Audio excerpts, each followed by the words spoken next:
जी तो कारी कारी राधा गोरी गोरी, यमुना जी तो कारी कारी राधा गोरी गोरी, यमुना जी तो कारी कारी राधा गोरी गोरी, यमुना जी तो कारी कारी राधा गोरी गोरी। वृंदावन में धूम मचावे बरसाने की छोरी, वृंदावन में धूम मचावे बरसाने की छोरी, ब्रजधाम राधा जी की ओ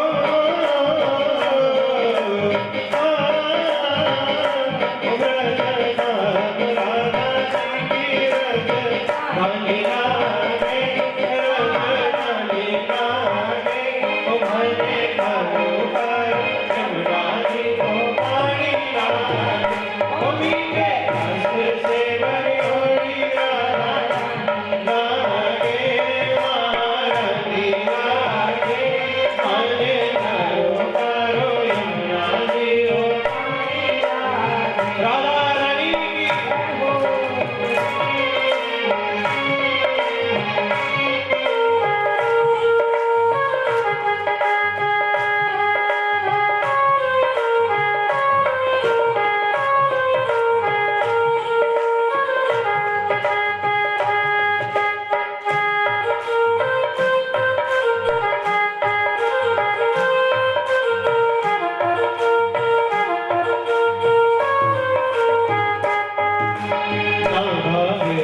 माखन मिश्री अब ना कोई मिठाई, ना माखन मिश्री अब ना कोई मिठाई। सुनो पीछे गद्दा लगा लो,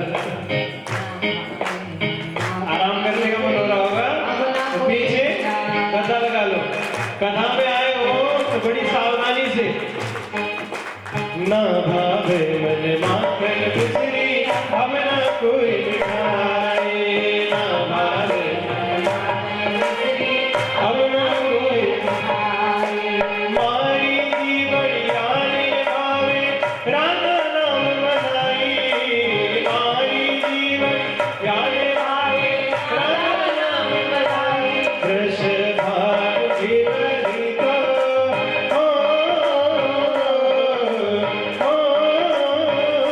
कृष्ण भाव की बड़ी तो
नदी को पानी गाएंगे।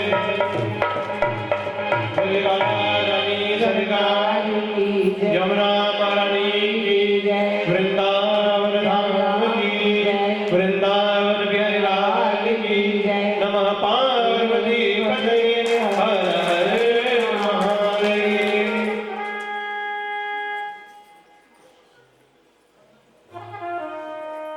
तो कैसे भगवान आई अपने मायके में, तो बहनों ने मजाक उड़ाया, माँ के पास गई, लेकिन माँ ने बोला बेटी तुम थक गई होगी, थोड़ा आराम करो। लेकिन कहा बोले माँ मैं यज्ञ में जाकर के देखना चाहती हूँ कि मेरे पिता ने कैसा यज्ञ किया है। यज्ञ में जाकर के देखा तो बोले महाराज वहां पर कुछ भी, कोई भी भाग भगवान शंकर के नहीं दिखाई दिए। कई माताएं ऐसी होती है जब उनके पति की बुराई होती बड़ी खुश होती है, मायके में फोन करेगी बोले पति मेरे ऐसे हैं, ये है वो है सो है। जब घर वाले मायके वाले बोले हाँ हाँ बिल्कुल तुमने सही कहा ऐसे हैं, बताएं आपको सच बताएं, बोलेगी पत्नी की सार्थकता तब है या पति की सार्थकता तब है जब उसकी पत्नी की कोई बुराई कर रहा हो तो वो उसकी बुराई में सम्मिलित ना होकर के बोले उसके पक्ष में बात करे, यानी हाँ तुम सही कह रहे हो। सती माता जब मायके में गई तो उनके पति की जब उन्होंने इस प्रकार से अपने पति का जो इस प्रकार से अपमान देखा तो क्या कहती है, अपने पिता को कहा पिता मंदमति निंदित देहि दक्ष शुक्र संभवाहि रे तजियो तुरत देहि तेहि हेतु उरधरि चंद्र मौर्य वेश केतु। बोले सबको गर्व होता है कि बोले मैं इसकी बेटी हूं, मैं उसकी बेटी हूं, मुझे शर्म आती है कि मैं तुम्हारी बेटी हूं। अरे तुमने किससे द्वेष लिया है जानते हैं? भगवान शंकर से, जिनका नाम ही है शिव। शिव अर्थात कल्याण, जो कल्याण के स्वरूप है। अशिव वेच शिव नाम कृपाल। बोले शिव का एक ही काम है क्या? बोले वो कृपालु है। कृपा करना ही जिनका काम है, दया करना जिनका काम है, कल्याण करना जिनका काम है। बोले हे पिता तुमने अपने कल्याण से ही द्वेष कर लिया है, अब तुम्हारा कल्याण संसार में कहीं नहीं हो सकता है। इसीलिए बोले मुझे शर्म आती है कि मैं तुम्हारी बेटी हूं, ये शरीर तुम्हारे द्वारा उत्पन्न हुआ है, इसीलिए मैं इसको जला करके भस्म कर दूंगी। असकह जोग अग्नि तनु जारा, इस प्रकार से योगाग्नि को प्रकट किया है और अपने शरीर को जला करके भस्म कर दिया। जब शरीर भस्म हुआ, ये बात नारद जी ने जाकर के किसको बता दी? भगवान शंकर को बता दी कि बोले महाराज आपकी जो पत्नी है उन्होंने क्या किया? बोले आत्मदाह किया है। भगवान शंकर को क्रोध आया, भगवान शंकर ने अपनी एक जटा उखाड़ी है और जैसे ही धरती पर मारी है वहां से वीरभद्र भगवान प्रकट हुए हैं। और वीरभद्र भगवान ने जैसे ही यज्ञशाला में प्रवेश कर भगवान से कहा कि भगवान किस लिए मेरा अवतार हुआ है? भगवान ने कहा बोले तुम्हें एक ही कार्य दिया जाता है, जाकर के दक्षस्य यज्ञम जही, जा करके दक्ष के यज्ञ का विनाश कर दो। वीरभद्र भगवान वहां से प्रस्थान हुए, उनके साथ कई शिवगण प्रस्थान हुए। जैसे ही कनखल हरिद्वार में पहुंचे हैं, आकाश में हवा, आकाश में धूल उड़ रही है और जैसे ही धीरे धीरे करके सब शिवगण और वीरभद्र भगवान यज्ञ में पहुंचे हैं, देवताओं को, ऋषियों को, सबको मारा है। कहने का मतलब पाप करना, देखो सबसे बड़ा पाप क्या जानते हैं? पापी आदमी के साथ खड़ा रहना सबसे बड़ा पाप है। मान लीजिए कि ऐसे तो मान लो मैं संत हूं और मेरी दोस्ती किसके साथ है? दारू पीने वाले के साथ। सुन रहे ना? अब वो बोलेगा मुझे कि चलो हमारे साथ ठेके पे चलो।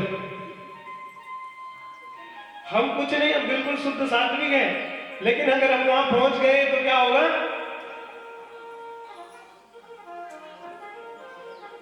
आ रही बात समझ में? कुछ नहीं किया हमने, लेकिन हम सिर्फ उसके साथ खड़े रहे तो इसके बदले में हमें क्या मिलेगा? अपयश मिलेगा। एक बार हमारे साथ हमारे यजमान का लड़का गाड़ी चला रहा था, तो उसको क्या बोला लोगों ने?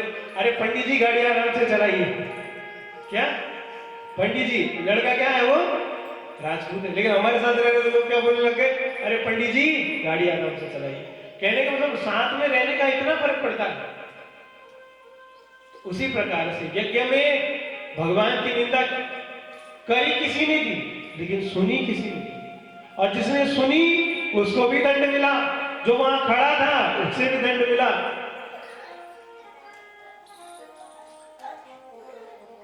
जो वहां खड़ा था उसे भी दंड मिला, जिसने कही उसे भी दंड मिला, जिसने सुना उसे भी दंड मिला। इसीलिए बोले बुरे व्यक्ति का साथ करना भी एक पाप है। आप अच्छे बने रहो, लेकिन अगर आप बुरे व्यक्ति का साथ करते हैं तो बोले वो भी पाप है। अश्वत्थामा किसके अवतार है जानते हैं? अश्वत्थामा भगवान शंकर के अवतार है। अश्वत्थामा भगवान शंकर के अवतार है, लेकिन उनको बस यही गलती रही कि पांडवों के साथ रहना था, लेकिन रहे किसके साथ? और उनके साथ। किसके पात्र बन गए? निंदा के पात्र बन गए। यानी अगर भगवान भी अवतार लेते हैं, अगर संग अच्छा नहीं है तो बोले संग अच्छे से अच्छे को भी बुरे मार्ग में। अभी भी अश्वत्थामा जीवित है, किस लिए? बोले भगवान के अवतार है इसीलिए। तो कोई भी हो तो सबसे महत्वपूर्ण क्या है? बोले संग।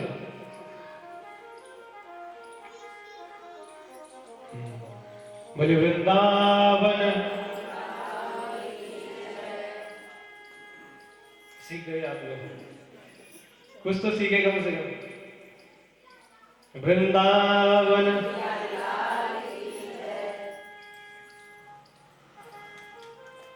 कथा सुनना अच्छा लगता है जी? अब बोलो कथा सुनना अच्छा नहीं लगता तो हम यहाँ थोड़ी आते। देखो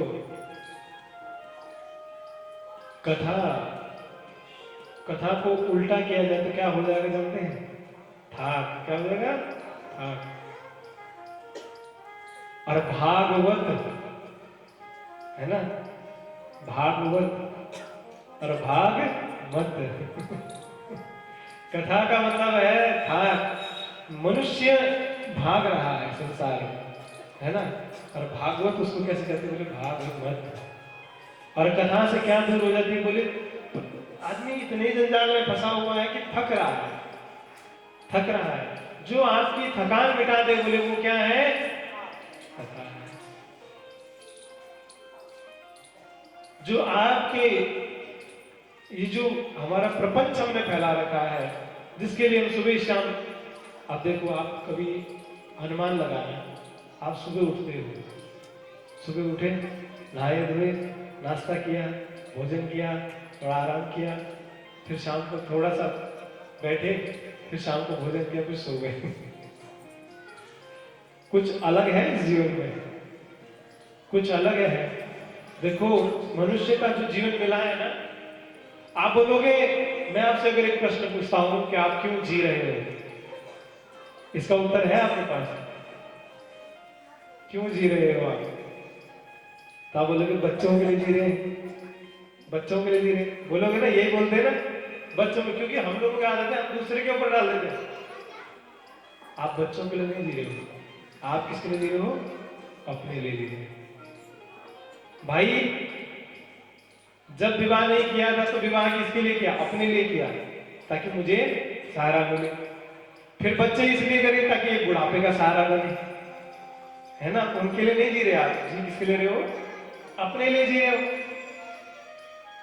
अपनी सुविधा के लिए व्यक्ति विवाह करता है और अपनी सुविधा के लिए संतान उत्पन्न करता है। अब एक चीज पूछने वाली बात, समझने वाली बात, थोड़ा समझना है इस चीज को। कई लोग बोलेंगे कि हम लोग खाने के लिए जी रहे हैं। क्या? हम लोग खाने के लिए जी रहे हैं। तो हमसे ज्यादा बढ़िया तो कौन है? हमारे डंगर। कितना बढ़िया खा लेते हो, कितना सारा खा लेते, कितना ही दे दो उनको, हम कितना खाएंगे? प्लेट 2 प्लेट, वो तो पतीले साफ कर जाए बड़े बड़े। क्या आप पशु के जितना खा सकते हो? तो बोले महाराज हम सोने के लिए पैदा हुए। आपसे बढ़िया तो पशु सो रहे बिना टेंशन के, है ना? ना बच्चों की फीस का टेंशन, ना इसका टेंशन, ना उसका टेंशन। कोई टेंशन है उनको अपने गोबर का भी टेंशन नहीं। उनको पता है आएगा गोबर उठाएगा। आ रही है बात समझ में? आ रही है बात समझ में? तो बताओ हमसे अच्छी जिंदगी तो उनकी है जिनको गोबर की भी टेंशन नहीं है, अपनी गोबर साफ कौन करेगा? बताओ। उनको घास की टेंशन नहीं, उनको गोबर की टेंशन नहीं, उनको उठने बैठने की, उनको ये भी टेंशन नहीं कि मेरे बच्चे का क्या होगा। हम लोगों को तो खाने की टेंशन, पीने की टेंशन, कमाने की टेंशन, साफ सुथराई की टेंशन, इसकी टेंशन, उसकी टेंशन। तो मतलब क्या है कि पशु का जीवन ज्यादा बढ़िया है हमसे। बताओ ना, यही तो है। आदमी अगर सुविधा में जीना चाह रहा है तो बोले इतनी इतनी बिल्कुल उसको ये भी टेंशन नहीं कि मुझे ठंड लग रही है, गर्मी लग रही है। आप देखोगे, आप जानोगे तो भाई मनुष्य से ज्यादा तो पशु का जीवन आसान है कि नहीं? मुंह के आगे रोटी, मुंह के आगे सब कुछ, गौ माता पैर और छू के जाकर। तो एक बात बताओ ना, तो मनुष्य क्यों बना आदमी? हमारे बच्चे कितने होते हैं? 3 या 4। पहले तो 8-10 होते थे, लेकिन अब तो 2-3 होते हैं ज्यादा से ज्यादा। कुछ समय बाद 1 होंगे। सुन रहे हैं? सुन रहे हैं मेरी बात को? लेकिन अगर कहीं बोलेगे हम पशु, हम क्या है, संतान उत्पत्ति के लिए आए, बोले तो संतान तो सुअर भी कम से कम एक बार में 20-20 है कि नहीं? संतान बोले उस मामले में भी पशु हमसे अच्छा है कि जिसकी संतान कितनी है कि बोले उसे ही नहीं पता कितनी है। मनुष्य का जीवन ना तो खाने के लिए मिला है, ना पीने के लिए मिला है, ना सोने के लिए मिला है, ना संतान उत्पत्ति करने के लिए मिला। इसके लिए ये सिर्फ क्या है? बोले ये साधन है। मनुष्य का जीवन मिला है केवल और केवल भगवान की भक्ति करने के लिए।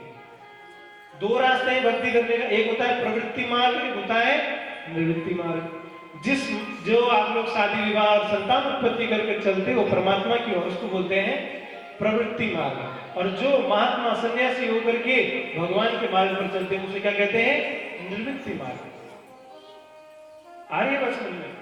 तो कहने का मतलब है चाहे वो गृहस्थ है, चाहे वो कुछ भी है, नौकरी वाला है, पैसे वाला है, कुछ भी है, लेकिन उसका कर्तव्य यही है कि वो भगवान की ओर आगे बढ़े। नहीं तो आप सोच लो ना कि फिर मनुष्य जीवन का क्या रहा है? क्या रहा है? हम तो पशु को किसी भी मामले में हम उसको पीछे नहीं निकाल पा रहे। सोने का भी उसके ठाने, खाने पीने के भी उसके ठाने, हर चीज से उसको कोई टेंशन की जरूरत नहीं है। एक दिन हम क्लास में बैठे हुए थे, स्कूल में जब छोटे थे तो हम क्लास में बैठे हुए थे, तो सर्दी के समय में क्लासों में ठंडा लगता है तो टीचर लोग कहाँ बिठाते हैं? ग्राउंड में बिठाते हैं। तो जब ग्राउंड में बिठाते हैं तो लड़के इधर उधर देखते हैं, आसपास नदी, पंचायत, झरना, ये सब देखने लग जाते हैं। आसमान देख रहा है, कोई इधर देख रहा है, कोई कमरे में सब पैक रहता है। लेकिन जब वो बाहर बिठाते हैं तो क्या सब कुछ दिखाई दे रहा था, पेड़ पौधे। तो हमारा एक मित्र था, वो कुत्ता देख रहा था। हमारा एक मित्र था, गुरुजी पढ़ा रहे हैं और वो क्या देख रहा है? एक कुत्ते को देख रहा है जाते हुए। हमारे गुरुजी की नजर उस पर पड़ी और उसकी तरफ देख करके लो, वाह शाबाश, देख देख सोच रहा होगा कि क्या जिंदगी कुत्ते की, न पढ़ाई, न लिखाई, न कोई। बेटा चिंता मत कर, अगले जन्म में तू भी यही बनेगा। बोले चिंता मत कर, अगले जन्म में तू भी यही बनेगा। देखो कुत्ते को न पढ़ना पड़ता है, न लिखना, घूमो आराम से, कोई टेंशन नहीं, कोई कुछ नहीं बोलेगा। तो बताओ, बोलते ना भगवान कहते हैं 84 लाख योनियों में जन्म लेने के बाद फिर मनुष्य बनता है। और हम मनुष्य बनकर के भी अपने कर्तव्य को नहीं पहचानते। सबसे पहली बात तो होती है भक्ति के लिए सबसे बड़ा क्या होता है? बोले संग महत्वपूर्ण है। संग आपको अच्छे से अच्छा और बुरे से बुरा बनाता है। उसी प्रकार से बोले उसी संग के प्रभाव में क्या हुआ कि बोले वीरभद्र भगवान ने क्या करा? सबको मारना शुरू किया। जितने उनके साथ सैनिक आए हुए थे सबने देवताओं को, ऋषियों को, सबको दंड देना प्रारंभ किया। इधर जैसे ही सिर काटना चाहते थे किसका, दक्ष का, लेकिन दक्ष का सिर बहुत कठोर था। तो क्या किया, बोले ये किसी से नहीं कटेगा। तो क्या किया, ऐसे पकड़ा बॉल की तरह और घुमा के उखाड़ के हवन कुंड में डाल दिया, जला दिया। बाद में भगवान शंकर का क्रोध जब शांत हुआ, तो क्रोध शांत होते ही भगवान ने अपने जो ससुर है उनके सिर पर, उनके धड़ पर किसका सिर लगाया, किसका लगाया। ये चीजें बहुत याद रहती है, ये चीजें याद रहती है।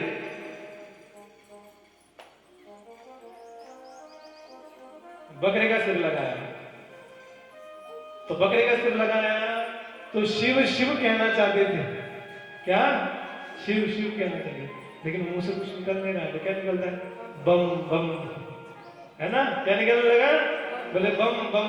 पहले मैं करता था, अब क्या निकलने लगा, बोले बम बम निकलने।